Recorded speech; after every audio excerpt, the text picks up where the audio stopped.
I'm Melissa, 27, and I never imagined I'd wake up one morning to find my lifeline stolen by the people who claimed to love me most. The note was folded neatly on my nightstand, written in my father's careful handwriting. Took Nana to Green Valley Shelter. Family needs to prioritize finances. Will explain later. Dad. $28,000. 2 years of specialized training. One golden retriever who could detect my epileptic seizures 45 minutes before they struck, giving me the independence I'd dreamed of since I was 16. Gone, surrendered to a shelter like an unwanted pet while I slept under their roof, trusting them completely. They thought they were saving $100 a month on premium dog food. Instead, they'd just endangered my life, violated federal law, and triggered a legal battle that would expose the devastating secret tearing our family apart, my brother's gambling addiction that had already cost them $150,000. But this isn't just a story about a family betrayal. It's about the moment I realized that sometimes the people who hurt us most can also become our strongest advocates once they finally understand what they almost destroyed. So, before you get comfortable, take a moment to like the video and subscribe, but only if you genuinely enjoy what I do here. And let me know in the comments where you're tuning in from and what time it is for you. It's always fascinating to see who's joining us from around the world. I'm Melissa, 27, and I woke up that Saturday morning expecting the familiar weight of Nana's head on my feet. Instead, I found emptiness and a note that would shatter my world. The guest room at my parents' house felt wrong immediately. Too quiet, too still. Nana, my golden retriever service dog, always woke me gently at 7 a.m. with soft nudges. It was 8:30 and the silence felt dangerous. Nana, I called, my voice thick with sleep and growing panic. The note sat folded on the nightstand, written in my father's precise handwriting. Took Nana to Green Valley Shelter. Family needs to prioritize finances. Will explain later. Dad. My hands shook as I read it again and again. The casual cruelty of it, reducing my $28,000 medically necessary service animal to a financial burden. The night before, I'd taken stronger pain medication for a severe headache. Had they planned this? Waited until I was deeply sedated, I stumbled downstairs, finding my parents and brother Jason calmly eating breakfast as if they hadn't just stolen my lifeline. My epilepsy journey began at 16 during sophomore biology class. One moment I was carefully dissecting a frog. The next, I was surrounded by paramedics while classmates peered through classroom windows. The diagnosis came quickly: tonic-clonic seizures that would reshape everything. High school became a minefield. Despite medication, seizures struck unpredictably. I'd wake up disoriented on gymnasium floors, missing chunks of my day, facing whispers and stares from classmates who didn't understand. College proved even harder. After 3 emergency calls in one semester, I moved back home, continuing my education while living with my parents. The medications seemed endless: Lamictal, Keppra, Depakote, Topamax. Each brought its own constellation of side effects that sometimes felt worse than the seizures themselves. Brain fog made studying nearly impossible. Weight gain and hair loss demolished what little self-confidence remained. Through 6 years and 15 medication combinations, my neurologist classified me as having drug-resistant epilepsy, a diagnosis that felt like a life sentence. Independence seemed impossible. Driving was forbidden. Career options narrowed dramatically. No operating heavy machinery. No high-stress environments.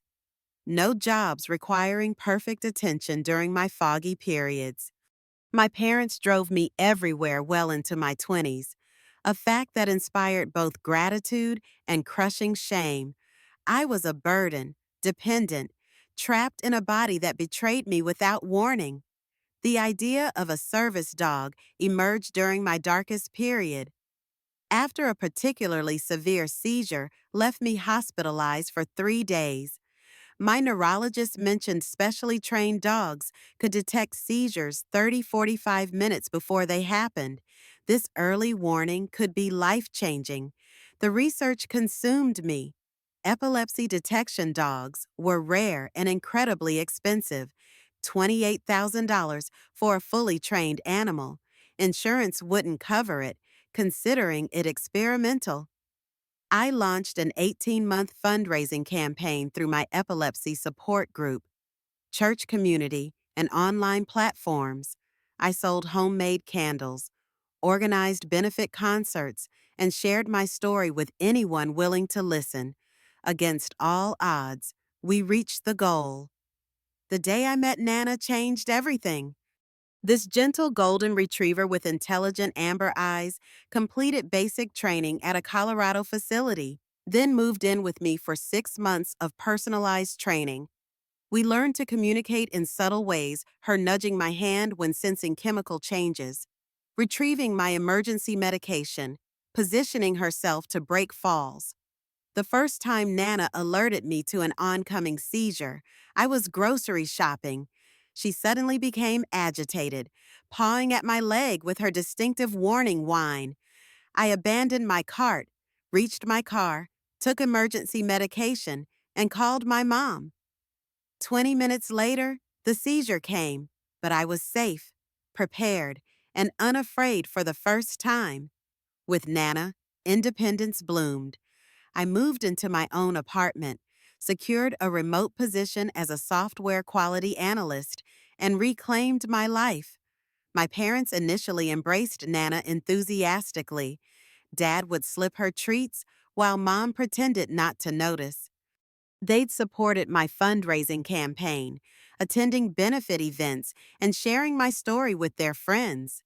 But something shifted over the past year. Financial stress crept into dinner conversations. Mom counted Dad's heart medications with unusual attention to costs. They postponed their anniversary trip, delayed home repairs, and spoke in hushed tones about second mortgages. Jason's requests for money became more frequent and desperate. What started as occasional help with rent evolved into urgent pleas for larger amounts. Investment opportunities that never materialized. Emergency expenses that seemed suspiciously regular. My parents dismissed my concerns, insisting they were helping their son through temporary struggles. The family dynamic gradually twisted. My medical needs became expensive complications, while Jason's requests were simply family obligations. Late-night arguments echoed through the house, heated discussions about money that stopped when I appeared. We can't disclose information about surrendered animals, the cheerful voice at Green Valley Shelter explained. Family disputes over pets are common, and we have policies. She's not a pet, I interrupted, my voice breaking. She's a registered service animal for epilepsy. Her training costs $28,000. Please, I just need to know she's safe. The 40-minute drive to Green Valley became a blur of highway exits and mounting panic. Every minute felt critical. What if someone was already adopting her? Service dogs often struggled in shelter environments after bonding completely with their handlers. I called my neurologist's emergency line. Dr. Patterson immediately understanding the gravity. "This is completely unacceptable," she said, her typically calm voice filled with outrage. "I'm sending an emergency medical necessity letter to your email and calling the shelter directly." The shelter parking lot was half full when I arrived, weekend adoptions in full swing. The cheerful yellow building with painted paw prints mocked the emergency unfolding in my life. Inside, families wandered between kennels while children pointed excitedly at potential pets. "I'm here about a service dog surrender," I told the young receptionist, trying to project calm authority despite my internal chaos. "Golden retriever named Nana. brought in yesterday. Are you the surrendering party? She asked with practiced neutrality. No, I'm her handler. She's my registered service dog for epilepsy detection. My parents surrendered her without my knowledge while I was asleep. The receptionist blinked, clearly untrained for this situation. Let me get the manager. Dr. Martin, the shelter's veterinary director, arrived with 30 years of experience and knowledge of service animal law. He led me to the kennel area, where dogs barked frantically, all except one. In the last kennel, Nana lay motionless on a thin blanket. Her usually bright eyes were dull and distant, unresponsive to the chaos around her. The disciplined composure of a trained service dog had transformed into depression. Nana, I whispered, dropping to my knees outside the kennel door.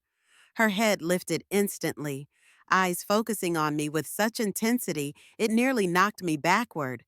A whine built in her throat, followed by her distinct, alert bark, the one reserved for finding me after separation. That's certainly a recognition response, Dr. Martin commented, watching our interaction, as if understanding her job was being discussed. Nana stood at attention, her demeanor transforming from defeated shelter animal to working service dog, despite the absence of her vest. She wouldn't eat since arriving, a volunteer whispered. Now we know why. Returning home with Nana, I found my parents and Jason finishing breakfast as if nothing had happened. Mom looked up with rehearsed concern. Sweetie, we need to talk about more sustainable options for your epilepsy management. Dad cleared his throat. The dog was costing us every time you visited. Special food, shedding everywhere, taking up space. We're in a tight financial spot, and difficult decisions had to be made. Nana wasn't your decision to make, I said, my voice steadier than I felt. She's my medical equipment, not a pet. Jason snorted. Medical equipment doesn't eat 50 pounds of premium dog food monthly. We're talking about real problems here. Melissa, the family's about to lose the house. Medical equipment also doesn't save lives. I shot back. Do you have any idea what could have happened if I'd had a seizure while driving without her warning? Mom jumped in quickly. Not lose the house exactly, but we've had to take out a second mortgage. Your father's heart medication doubled in price, and with everything else, she gestured vaguely toward Jason. That evening, I confronted Jason privately in the garage where he was smoking nervously. Something had been bothering me about his defensive attitude and the timing of their decision. Show me your wallet, I demanded. What why? Show me your wallet, Jason. Reluctantly, he pulled it out. Among the usual items, I spotted a folded receipt from Riverside Casino dated 3 days ago. $2,300 loss in one night. Want to explain this? His facade crumbled instantly. Look, I'm going through a rough patch. Okay, I owe some people money, about 15 grand.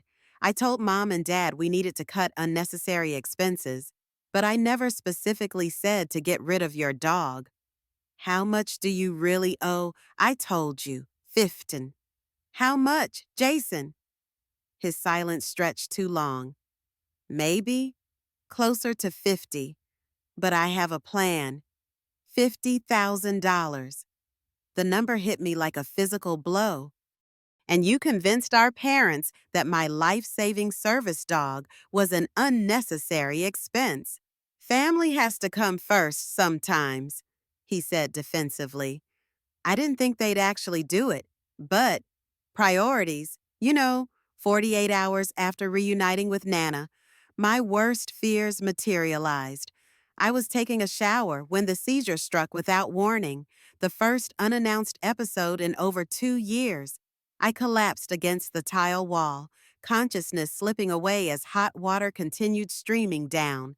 When awareness returned, I was lying naked on the bathroom floor, paramedics wrapping me in towels while concerned neighbors peered through my apartment doorway. How long was I out? I asked groggily. Your neighbor heard the fall about 20 minutes ago, the paramedic explained.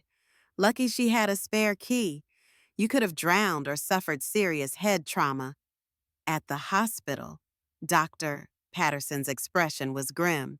This is exactly what we feared. Your stress levels from the trauma of losing Nana likely triggered this episode.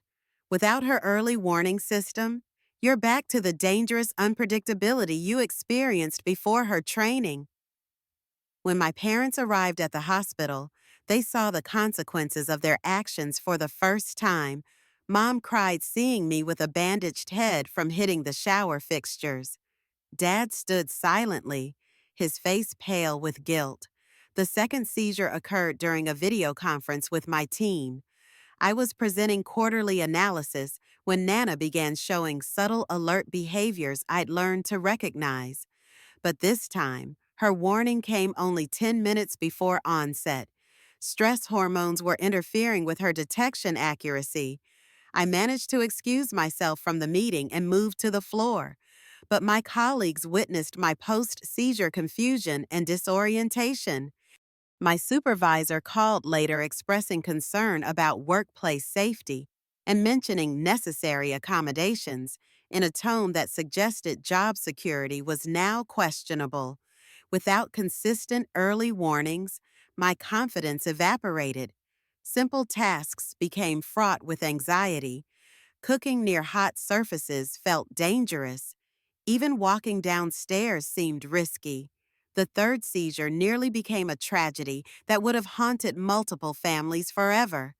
I was driving to the grocery store when it struck without warning. One moment I was stopped at a red light. The next, I was waking up to sirens and shattered glass. My car had lurched forward when my foot spasmed, jumping the curb and careening onto the sidewalk. A young mother with a stroller had been walking just feet away. She'd yanked her baby to safety microseconds before my car crashed into a lamppost. Police officers and paramedics surrounded the scene while reporters captured footage of the wreckage. "Ma'am, you're lucky to be alive," the officer said as I regained consciousness in the ambulance. "And extremely fortunate no one else was hurt." My driver's license was immediately suspended pending medical review. The local news ran the story, "Medical episode causes near-miss accident downtown." While they didn't identify me by name, anyone who knew about my epilepsy would understand what happened. Dr. Patterson arrived at the hospital with an expression I'd never seen before, professional fury. This is exactly why service dogs are considered medical equipment under federal law. She told the attending physician loud enough for nearby staff to hear. Removing this patient's seizure alert system created a clear and present danger to public safety. She documented everything meticulously, the timeline of seizures following Nana's removal, the decreased warning times due to stress, and the escalating severity. This patient requires her service animal to prevent potentially fatal episodes. She wrote in my chart, "Separation from the animal constitutes a direct threat to her health and safety." Within days of the car accident, I contacted Catherine Jimenez, a disability rights attorney specializing in service animal law. Her office walls displayed certificates and awards from successful cases protecting disabled individuals' rights. "What your family did wasn't just hurtful," Catherine explained during our consultation. "It was potentially life-threatening and violated several federal laws." She outlined 3 legal claims: conversion of property for taking my service animal without permission, intentional infliction of emotional distress for knowingly causing psychological harm, and violation of the Americans with Disabilities Act for interfering with legally protected accommodations. The demand letter requested 100,000 gallons in damages, covering medical expenses from seizure-related injuries, lost wages from potential job loss, compensation for emotional distress, and future costs for increased medical monitoring. We also demanded a formal written apology acknowledging Nana's status as medical equipment and a legally binding agreement never to interfere with my service animal again. When the local newspaper picked up the story, local woman sues parents over $28,000 service dog. It spread rapidly through social media. Disability advocacy groups shared my story, generating hundreds of supportive messages from others who'd faced similar family misunderstanding. 3 days after my lawsuit was filed, Jason hired his own attorney and launched a shocking counteroffensive. His legal strategy was as manipulative as his gambling addiction. My client is protecting his elderly parents from a daughter exploiting the legal system for financial gain, Jason's lawyer announced to reporters. Miss Turner has lived independently for 2 years, proving she doesn't require this expensive animal for basic functioning. Jason's expert witness, Dr. Richard Hawkins, testified that proper medication compliance could achieve similar seizure control without the need for costly service animals. He argued that I was psychologically dependent on Nana rather than medically dependent. The countersuit alleged that I was emotionally unstable and abusing disability protections for personal benefit. Jason claimed his parents acted reasonably to address legitimate financial concerns and that my lawsuit constituted extortion through manipulation of disability laws. Media coverage shifted, with some outlets questioning whether service dogs were necessary when medication existed. Conservative blogs picked up Jason's narrative about disability fraud and entitled millennials suing their own families. During discovery, Catherine's investigation uncovered the true scope of Jason's deception. Bank records revealed he hadn't just borrowed $15,000 as claimed, or even the $50,000 he'd eventually admitted. Jason had forged my parents' signatures on multiple loan documents, securing $50,000 from their credit union, $75,000 against their home equity, and an additional $25,000 in personal loans from various lenders. The total debt reached $150,000, 10 times what he'd initially confessed. Worse, he'd used their house as collateral without their knowledge, putting them at immediate risk of foreclosure. The second mortgage they'd mentioned was actually the third lien against their property. When confronted with the evidence, my parents' attorney advised them that Jason's forgery made them potential victims of fraud, but they remained financially liable for the debt secured against their property. We had no idea, Mom sobbed during a court-mandated mediation session. He kept saying he just needed help getting back on his feet. Dad looked aged by years and just months. We trusted him completely. When he said the family needed to cut expenses, we thought he was being responsible for the first time in years. The courtroom was packed with disability advocates, local media, and curious observers when our case went to trial. Judge Maria Santos, known for her expertise in disability law, presided over the 3-day proceedings. Jason's expert witness, Dr. Hawkins, crumbled under cross-examination when Catherine presented peer-reviewed studies on seizure detection dogs. When Dr. Patterson testified about my medical history and the life-threatening seizures following Nana's removal. Even Jason's attorney looked uncomfortable. The security footage from my near-miss accident played in stunned silence. The young mother I'd nearly hit testified tearfully about how close her baby had come to death.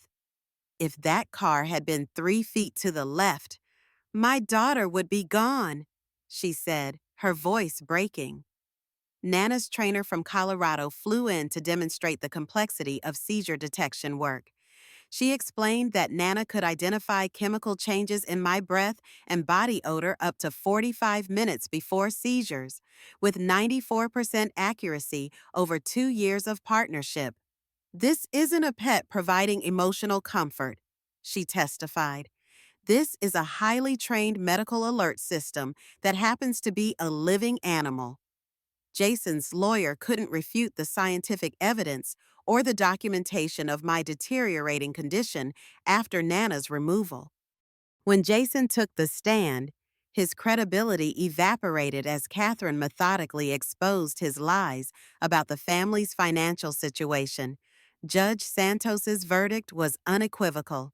The defendant's actions in removing the plaintiff's service animal constituted conversion of property, endangered public safety, and violated federal disability protections. The evidence clearly establishes that this animal provides essential medical services that prevent life-threatening situations. Following the trial, Jason's house of cards completely collapsed. Process servers appeared in the courthouse parking lot with writs from multiple creditors. The dangerous lenders he'd borrowed from were no longer willing to wait for payment. Under oath, Jason finally revealed the full scope of his gambling addiction. 5 years of progressive losses, starting with office poker games and escalating to high-stakes casino gambling and online betting. He'd lost everything: his savings, his credit, and now his family's security. "I told myself I could win it back," he admitted during a tearful confession to our parents. "Each time I lost, I was sure the next bet would fix everything. I never meant for it to go this far." Mom suffered a stress-induced cardiac episode and required hospitalization. Dad aged visibly, his confident demeanor replaced by broken resignation. The family they'd tried to protect by taking my service dog was destroyed by the very person they'd enabled. With a favorable court judgment, I could have demanded Jason's immediate imprisonment and seized what remained of my parents' assets. Catherine advised that the maximum penalty would likely bankrupt the family entirely and separate them permanently. Instead, I proposed an alternative settlement that surprised everyone, including my own attorney. Jason would enter a 6-month residential gambling addiction program at a specialized facility, with all costs covered by liquidating his remaining personal assets. Upon completion, he would transfer any future inheritance rights to me and commit to 500 hours of community service at service dog training centers.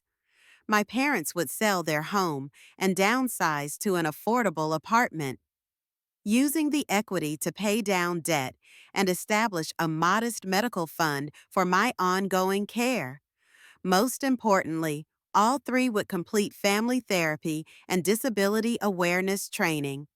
The financial component was manageable: $30,000 paid over 5 years, less than the cost of 1 year's worth of medical monitoring I'd need without Nana's assistance. "Why are you doing this?" Jason asked during the settlement conference. "You could destroy me completely." "Because destroying you won't help anyone," I replied. "But maybe learning from this will." 6 months later, I visited Jason at Mountain View Recovery Center. The cocky manipulator had been replaced by someone genuinely committed to understanding his addiction's impact on others. "I've been working with a service dog in training named Rex," he told me as we walked through the center's gardens. "Watching him learn to detect diabetic episodes, I finally understand what Nana does for you. It's not companionship, it's medical monitoring that happens to have 4 legs and a tail." He'd become the center's most dedicated volunteer, working with therapy animals and sharing his story with other gambling addicts about the collateral damage of their disease. My parents sold their house and moved into a comfortable 2-bedroom apartment. The downsizing forced them to confront how much of their financial stress had come from maintaining appearances rather than living within their means. "We should have done this years ago," Mom admitted as we packed photo albums. "We kept enabling Jason's problems while ignoring the warning signs.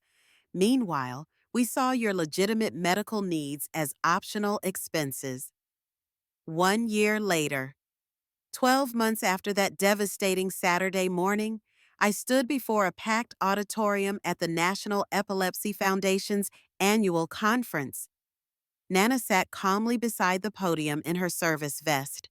demonstrating the alert behavior that had saved my life countless times. Family members often struggle to understand the difference between a pet and medical equipment. I told the audience of patients, families, and healthcare providers. My story isn't unique. Many people with service animals face interference from well meaning relatives who don't comprehend what these animals actually do. In the audience, my parents sat in the front row alongside Jason, who now worked full time at the Canine Partners Therapy Center. His transformation from enabler to advocate had been remarkable, though trust remained a work in progress. Dr. Patterson had documented my complete stabilization since reuniting with Nana. Seizure frequency returned to pre-crisis levels. Early warning times improved to 35-40 minutes, and my independence was fully restored. The legal settlement had provided more than financial resolution. It created accountability and education that protected future families from similar conflicts. Jason's volunteer work had helped train 3 new service dogs, while my parents became advocates for disability awareness in their community. Sometimes loving someone means setting boundaries that feel harsh in the moment. I concluded my speech, glancing at my family. But healthy boundaries don't destroy relationships. They make them genuine and sustainable. After the conference, we gathered for dinner at a quiet restaurant. Jason, 18 months sober from gambling, shared updates about his work with therapy animals. My parents spoke proudly about their volunteer work with the local disability rights organization. Nana rested peacefully under the table, no longer hypervigilant around my family. Her relaxed demeanor reflected my own healing. Protection no longer required constant defense. "You know what I learned," Dad said as we prepared to leave. "All those years we worried about taking care of you. We forgot to listen to what you actually needed." As we walked to our cars, Nana alert and attentive beside me, I realized that sometimes the most profound healing begins with the courage to say, "This is what I need to survive, and it's not negotiable." The family that had broken my trust by stealing my lifeline had slowly rebuilt it by learning to see me and my needs clearly for the first time. I'm Baspeel. If you've ever had to choose between family loyalty and your own survival, you know this truth. The people worth keeping in your life are the ones willing to grow, to learn, and to change when they realize they've been wrong. Everyone else, they're just people you happen to be related to. The real family, the one worth fighting for, is built not on blood, but on respect, understanding, and the courage to see each other clearly, even when the truth is inconvenient. Have you ever had to draw that line with people you love? Share your story in the comments below. Sometimes the most healing thing we can do is realize we're not alone in having to choose ourselves when no one else will.